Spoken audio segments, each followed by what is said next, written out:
Hello and welcome to my patch notes rundown for the 11th of July. This week's update primarily introduces the first wave of changes to Zamorak, Lord of Chaos. There are a lot of great changes, especially with the hotfixes during the week of release, and I'm hoping to see even more by the end of this month. Without further ado, let's get right into it. Mobs inside the Zamorakian Undercity Elite Dungeon have had their health pools adjusted. They will now start with a lower base HP at 0% enrage, but scale slightly harder. I think at this point, if they really put the player's experience first, rather than wanting a return on their investment of resources through engagement rates, they'll change it so players only have to do the dungeon once before being able to skip it. It's a fun one-time experience through the discovery of the environment, monsters, and lore, but it becomes stale very quickly through repetition.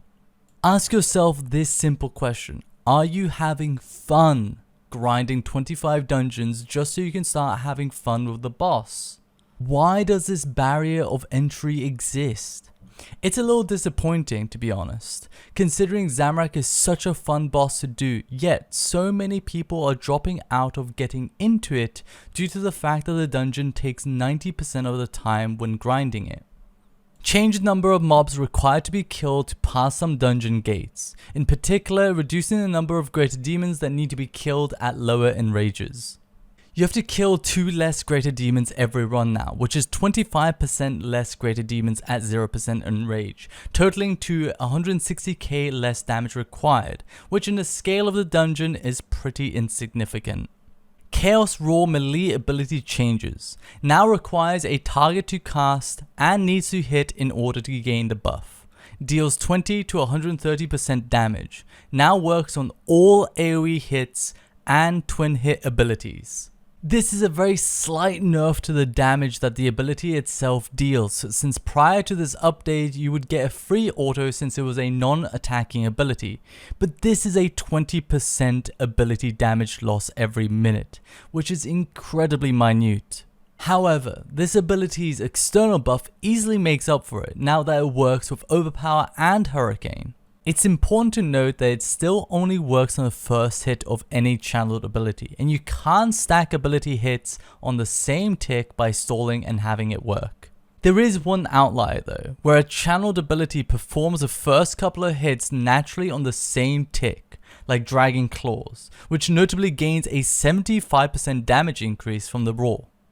Reduce the clickbox size of the portal within the Zamorakian Undercity Cathedral. I'm glad to see adjustments with the clickboxes straight away, and I would personally like to see a slight reduction in the clickboxes of symbols in Phase 7 and Furnace. The Guardian's Triumph rune will now correctly heal players. As you can see in this clip, sometimes the healing isn't instant, which can throw players off. Also, I would like to see this rune buffed from healing 8% to 20% of your missing life points per stack, considering it's coupled with one of the most brutal debuff runes. The haste rune will now correctly reduce the cooldown of the disruption shield spell. This used to only work visually, causing players to think that their disruption shield was off cooldown, but in actuality it still had a few seconds left. Fix an issue that allowed players who died to be pulled into Phase 7 while they were in the Zamorakian Undercity as their teammates transitioned into Infernus.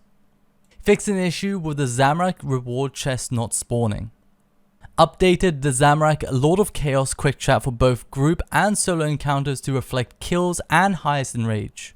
I think this should also reflect your highest enrage in any group size. Bone Crusher will now automatically bury burnt bones. At the beach, players can now get drops from the skilling drop table while under the influence of advanced cocktails. Descriptions of all diner arrows have been updated to reflect their functionality.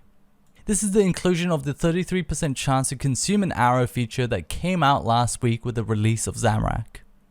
And that's it for this week's patch notes. Zamorak has honestly been such a fun boss to theory craft and learn. It's a great boss. It's just unfortunate that it's not easily accessible due to the Elite Dungeon. I've also included a list of hotfixes that occurred early last week on screen in case you missed it. Anyways, that's it from me. Thank you for watching and take care.